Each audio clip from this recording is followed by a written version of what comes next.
Hello, everyone. Thanks for joining us. A little bit of an intimate crowd here, I guess, so move on up if you'd like.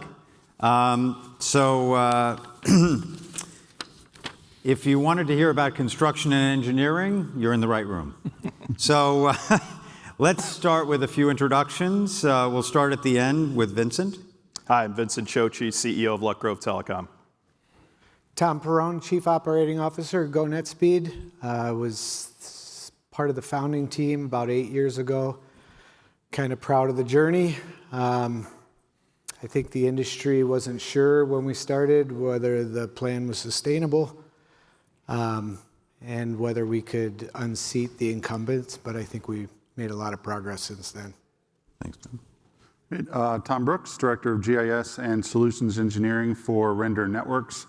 Render Networks provides a digital construction management platform, very geospatial oriented, eliminating the need for paper prints in the field and keeping everything digital through the whole process. So, I'm Brian Horn. I'm the Director of the Department of Housing and Community Development in Virginia. Prior to that, I was a construction lawyer for 29 years. Very good. Thank you, gentlemen. David Strauss, Principal Co-Founder, Broadband Success Partners. We specialize in technical due diligence, predominantly for the private sector. So let's dive in. What are the particular challenges in building aerial and underground fiber networks in remote and rural areas? Who wants to start with that one? well, they're big. They're spread out. Okay. And so that just in itself makes it a challenge to, one, get contractors to those areas, two, manage a workforce that's very spread out.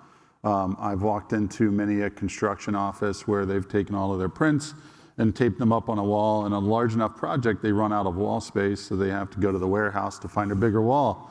And what they do is, as they release work to different subs on a job, they'll go through with one highlighter color and mark it with one color, and as those as-builts kind of trickle back in, mark it with another color, and that itself is it's a tough way to go. It's a very intuitive way. It works, but it's a challenge in understanding, who's actually bringing back those prints. How do we know that they're complete? And sending people back and forth across miles and miles. So just the space that it encompasses on these builds is challenge enough, and really taking that on by managing it from a digital perspective. There's lots of new tools in the GIS world that allow for kind of more effective management of that. I think to add to that, I think the cost is very prohibitive in rural areas, and without funding like BEAD and CAF and BPO, it would be almost impossible to, who wants to spend that kind of money to get a couple households? So, really important to have this funding like BEAD coming out. So I would just add that I think you'll hear me say multiple times throughout this discussion that predictability is something that we need to have, and there's advantages to aerial, but it's not predictable based on the utilities and what needs to be done to the poles and when you're going to be able to do it. I mean, part of being able to put all of this stuff together so you can make the business plan works is you need to create the passings, your opportunity, and then you need to bring on the customers. So we actually use underground when we need to be more predictable. It's more expensive, which we don't love, but if we know we need to get the market started and we know we've got to hit our mark, we might start with that and then augment with the... Related to that point, and we've seen this with some of our clients, they'll design it to be aerial, but find the challenges to be so great that they'll then go underground. Have you ever had to do that? Yeah, we dip down. I mean, we'll probably get to the conversation later, but we've gotten to the point where we have to go out and look at the pole lines before we even begin to avoid the make ready and the delays. I mean, we can't just go up on the poles. So there are times where we'll dip down if there's $30,000, $40,000, $50,000 worth of make ready, and bury that piece. And it's key is, I mean, you're kind of constantly making game time decisions in that world. And I've seen this with a lot of our customers is that, yes, they planned it as aerial. They're constantly getting, pole apps coming back with it's $3,000 a pole, and it quickly becomes just too expensive to do that. And you have to be able to act quickly while you've got crews in market to be able to make those decisions to say, okay, here's where we're going underground. And managing that effort obviously becomes a huge challenge. And that's where you need, some way to tie in, the status of pole apps with all of the work downstream that's dependent on that. And that's one of the things we focus on. Well, that's some of the physical side of it, but there's also the invisible property rights. And you could have perfect dirt or perfect poles if you don't have the right to get onto you're not putting line out. Yeah, fair enough. Okay, excellent. We also, in our prep session, talked about, on this particular question, what are the noteworthy differences when considering centralized versus a distributed architecture? Who wants to take that? Yeah, so I believe for the rural application, the distributive split architecture makes the most sense. It's the least cost prohibitive up front when laying out that network. I know Tom has extensive experience working with that type of network, and Yeah, I mean, to me, it boils down to the cost is just less. There's less splicing, there's less fiber being used because you're utilizing PON for a reason. It's to save fiber, to save costs. So if you're making it more cost effective by having the second splitter out in the field as close to the customer as possible, then you're reducing your splicing and your fiber counts, which is going to make it a lot less. Great. Next question. How are network designers, architects, builders, and operators overcoming the most significant challenges? So asking that question across multiple stakeholders, if you will. Yeah, so Luck Grove experienced rapid growth in between 2018 and now.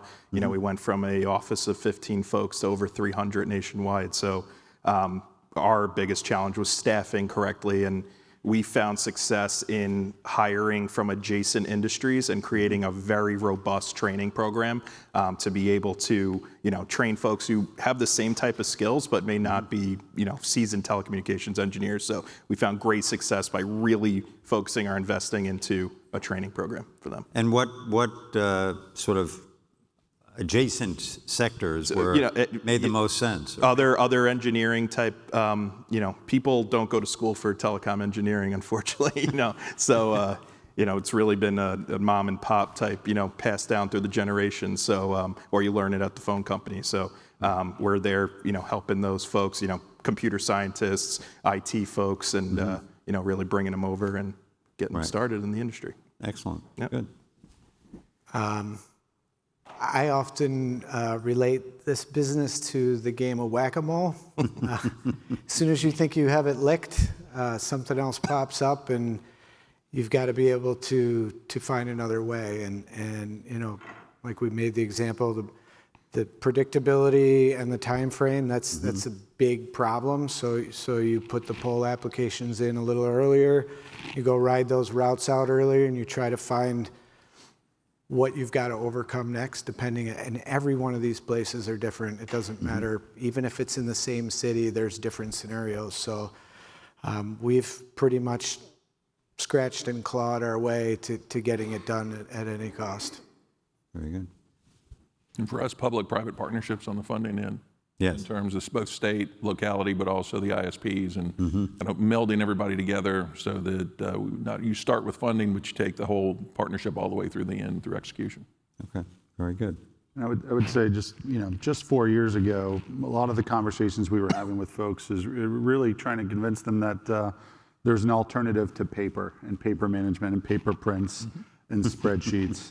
And I don't think we're having to convince anybody of that anymore. I think everyone's understood that digital may not solve every single problem, but moving towards that as much as you can is really the key. And what that eliminates is, especially in these large areas with lots of redesigns, it's my set of prints versus your set of prints. And if you've got redesigns, it's clawing those back from the field to make sure everybody's working off the latest and greatest. Digital solves that. Obviously, there are connectivity issues out in the field, but making sure whatever you're using has offline capabilities in these rural areas really solves that problem of is everyone really literally on the same page? I guess I'm taking the page away from Yeah, I mean, I would agree. One of the things that this is a volume business. This isn't like I used to also be at FiberTech where we had the luxury of having smaller numbers of customers and smaller counts, and most of the services were point to point. I mean, we said from the beginning that this was going to be system oriented because it's high volume and you've got to be able to pull up complex networks and isolate where your issue is or where your redesign is and which customers it affected. You also got to be able to sign the customers up by themselves without having them call a number and take manual orders. So it's definitely a challenging business on every front, but I really think the industry is showing what it can do with both creativity, and I think we're giving the incumbents a run for their money. I'm sure you are, yeah. Speaking of creativity, and as the title of the session, reaching everyone, what other forms of infrastructure can be leveraged, such as utility lines, railroad tracks, and the like? I know, Brian, you have a perspective on this. Basically, it's a very fascinating construction issue. How do we build something that everybody wants, but not necessarily across their own land? And how do we work with our partners and not adopt a get out of the way kind of approach, especially when there is no eminent domain, at least I'm not aware of any state that has it, but absent eminent domain, it requires partnerships, it requires working with people to secure the rights of way, and that just handles the property rights. All the other elements also require that sort of partnership. Yeah, and tying all of that in with the work that can or can't proceed downstream is one of the things we've really focused on, and that's obviously solved better digitally, right? If you're going back to the analog world of prints, it's like, okay, I'm a crew out in the field and I've got this route to do, what property owners or to impact that route, right? That takes a lot of overhead and a lot of internal office staff just to make those associations. But as you're building through municipalities, through HOAs, through any of those, being able to digitally, geospatially associate all of that work with those, go, no-go type things, that's one way to really, crack that nut, I guess. Okay. I was thinking about how there's only a finite space, whether it's in the right of way or whether it's on a pole. But then I was thinking, is there really? There's two sides of the pole. In some states, we're able to box, which means you can go on the field side. That would reduce make-ready costs, speed to get on the pole, the ability to serve more people, cost-effective. Legislation could help us utilize that. The excuse that I've heard, or I won't call an excuse, is that there's a safety factor with that for people that are climbing the poles. But there's a lot of places where they don't climb poles anymore. They use bucket trucks because we have roads. Or maybe there's a way we can get them to be able to step over a piece of fiber and still do their job. So, what do you think of that, Brian? I'm all in favor of expanded access. Okay. Absolutely. No, but that's a clever, creative solution. No, it absolutely is. No, it is. And it's respectful, but at the same time enables us to get the job done because you mentioned creativity. Yeah. Once we get broadband deployed, the next frontier is affordability, but after that, it's also adoption. Yes. And creativity is going to be where we are with adoption, and that's the only limitation we're going to have is our own creativity as to how are we going to now put broadband to use once we get it flowing. When you figure that out, let us know because we're trying to get them to adopt as soon as possible. I will prep something to sell to people once I figure it out. I think, Vincent, you had. Yeah, I think power companies have a great opportunity right now to utilize their existing infrastructure. I mean, we all know they usually own all the plants, so they're also able to put fiber in NESC quasi, maybe not not for a normal ISP would put it there, but yeah, they definitely, we work with a few right now that are rolling out all over the country right now. So Yep. Electric co-ops. Oh, yeah, included. absolutely. Yeah, I spoke to somebody earlier today, and that's the core of their business model is teaming with electric co-ops. 100%. Yeah. Yeah, Yeah. put the conduit in and then lease the conduit Yep. to the providers that Exactly. that are looking to get on, just like the utility poles. Correct. Well, it sounds like a form of open access, almost.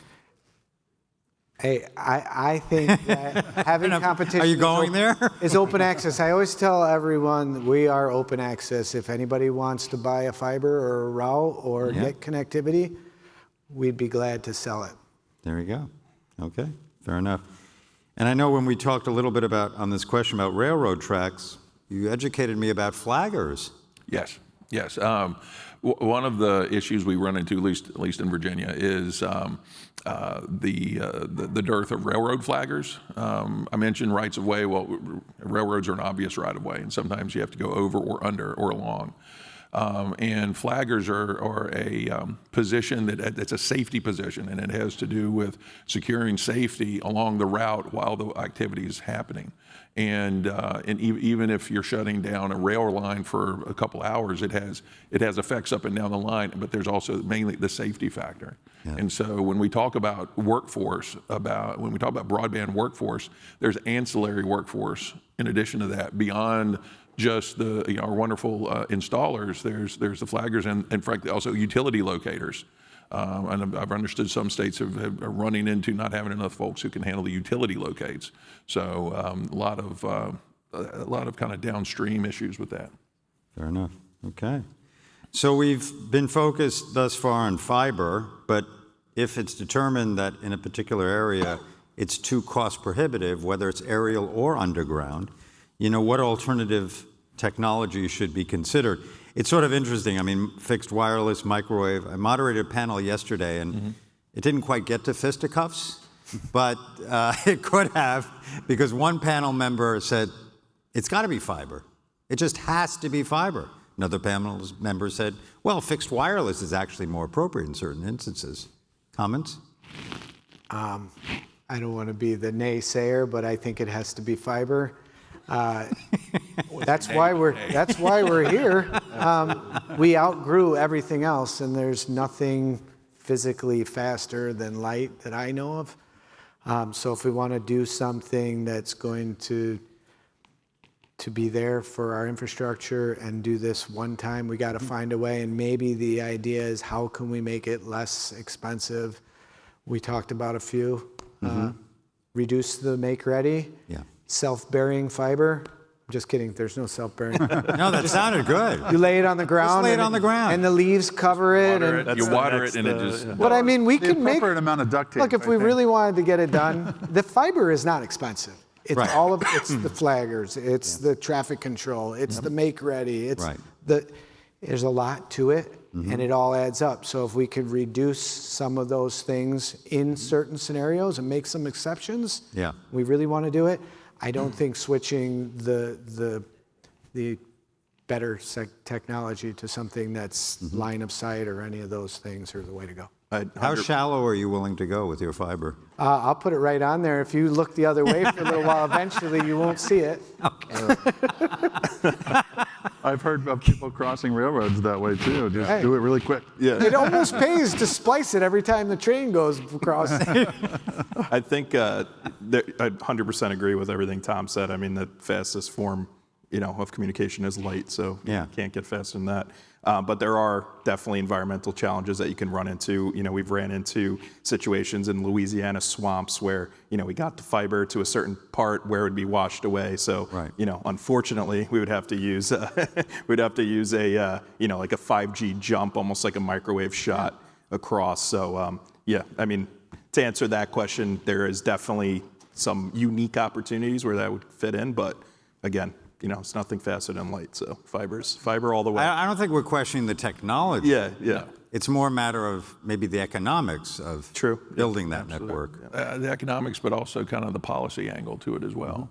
The desire to get something out there quick. Yes. And I shouldn't say quick as if that's bad. It's the desire to get folks served in the quickest, most efficient way possible with limited resources, both in money and time. And I mentioned localities. I mean, that's the first person you tend to go to if you want to complain about the situation in your neighborhood, is your local town council, city council, supervisor. And our policymakers want to ensure that we get high-speed internet out to people as fast as we can. And so there's this constant push and pull. And so you find policymakers basically trying to find where's the magic medium in between for them. And plus, every state's terrain's different. Every state's configuration is different. In Virginia, we have flat land in the south side, but a lot of the houses in bean farms are set back from the road, so those are long drop lanes. Southwest Virginia, you've got some pretty difficult terrain, and so that poses its own problems for both fiber and wireless. But I think part of that is that tension between with respect to the policymaking space. Someone recently told me that there's really no future proofing, right? Because how do we know 20 years from now that the fiber we're laying is really enough to carry it, right? So I think the goal is be as close to that as possible, and then fiber seems like the best we got right now. Absolutely. I'm not going to beat a dead horse, but I'm going to say we figured out how to get copper there. We figured out how to get power there. Yep. We can figure out how to get some more fiber there. No, there's that. Fair enough. Do we have any questions from the audience? Please. What do you guys see as the biggest challenges facing this industry in the next 5 years, or at the end of the decade? That's a long time. I was just hoping to get to the 5 years. I don't even know. I mean, I've been doing it for eight years, maybe 10. I would say the majority of the focus was on constructing. If we really get to where we're headed, I guess it's going to shift to, service and products. But I think having competition will allow the user to have the choices. It'll keep the price down, and it'll keep the service level up. So I guess my answer is I'm trying to focus on the building out and the reachability and getting our company into a position where we can compete for the long term to get to where all that is. But the things we spoke about, the predictability and the ability to work with the utilities and get this stuff done is the biggest focus for us right now. Yeah, to add to that, I think ease of permitting to construct. I mean, 5 years really isn't a long time. It just flew by for the first hurdle. So we have a lot left to build in America, and getting local government on the same page here with us to be able to build in a timely, efficient manner is extremely important, in my opinion. Doing more with less, as really in the next 5 years, all the money coming down that will, increase the number of builds that are going on. Contractors will be at a premium, getting folks out, especially in the rural markets, and keeping them there and making the most of their time while they're there. That's certainly one of the challenges, is eliminating downtime so that everybody can be more efficient. I mean, in terms of thinking forward in the future, for me, it's the 5-year and the 10-year mark. And the biggest challenge that I see right now, human beings don't like being stationary.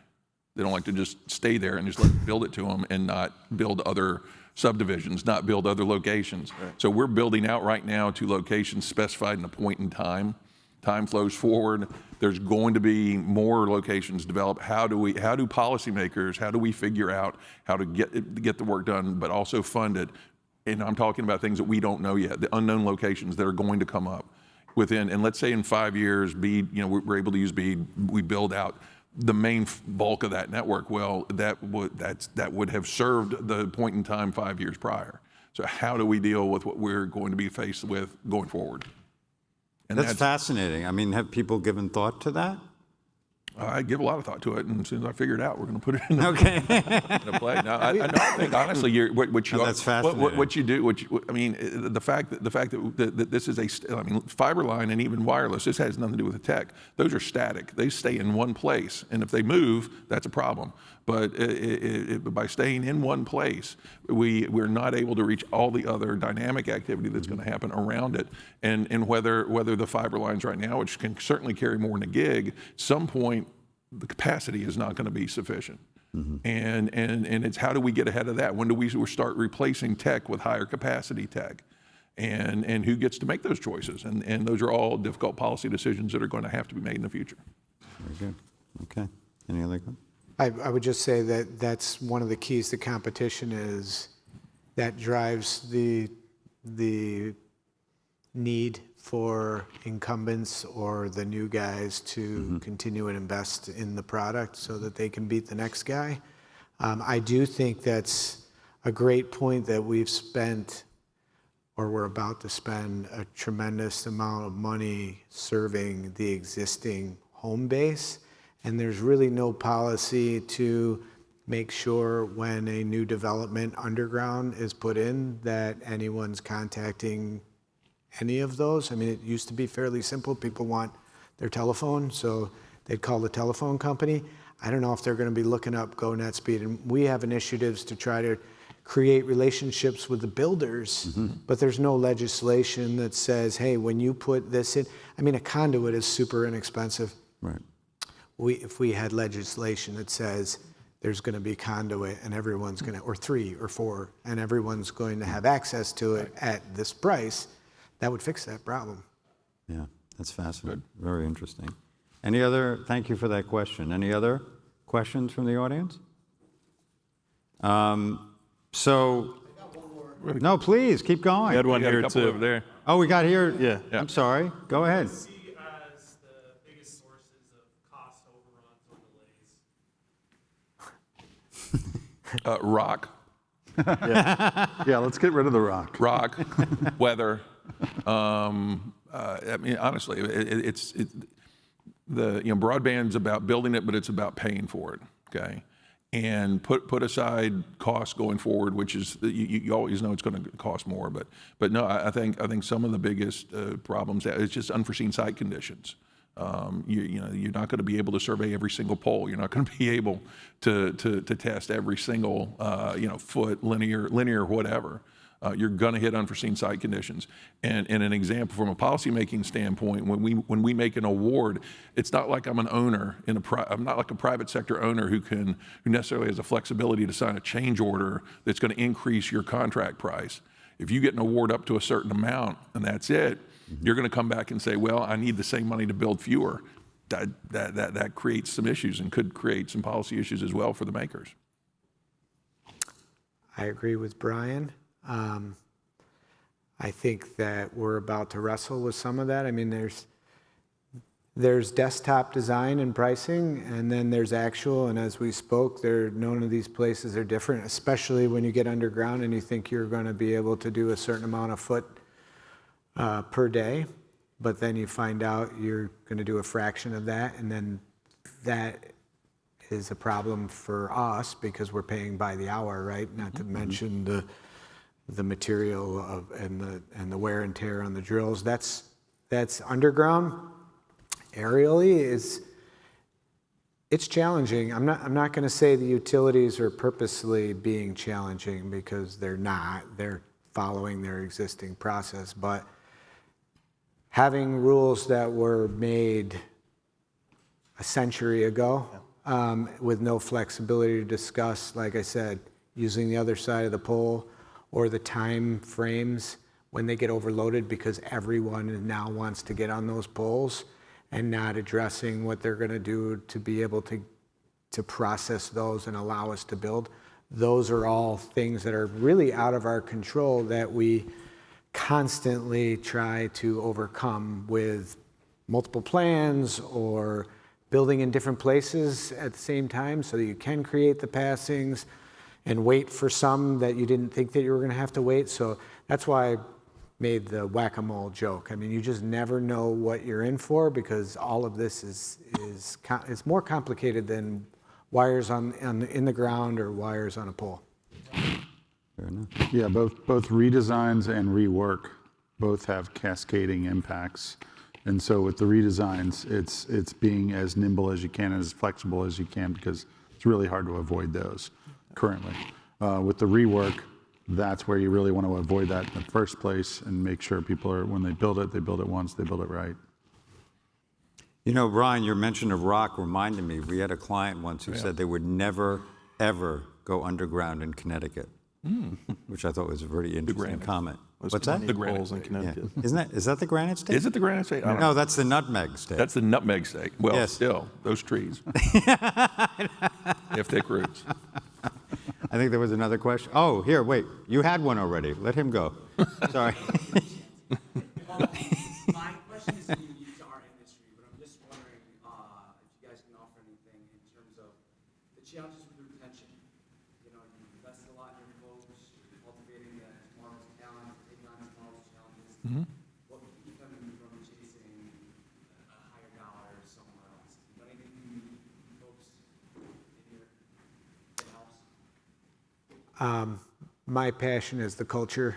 I think majority of people, if they're happy and they feel like they're contributing, they don't necessarily chase money. I mean, you have to be in the wheelhouse. They don't even look, and they probably get offers, but they know that they're part of this team, and then they begin to have passion. So for us, retention is all about culture and working with each other and hearing them out and letting them have an impact so they don't feel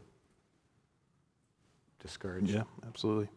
You know, just to add to that, obviously culture is one of the most important parts of the company, and you know, we've kept a very large amount of the folks that we grew with over the last couple of years, and you know, to do that, the training program, making them feel like they know exactly what they're doing every single day, and contributing to the whole of the company, and then also, you know, events and just really employee-centric type situations really, you know, keep the retention there. So That and lots of snacks. a lot of Do you have the right Snacks are snacks? we have an That's amazing kind of the- popcorn machine in our office, and they love it.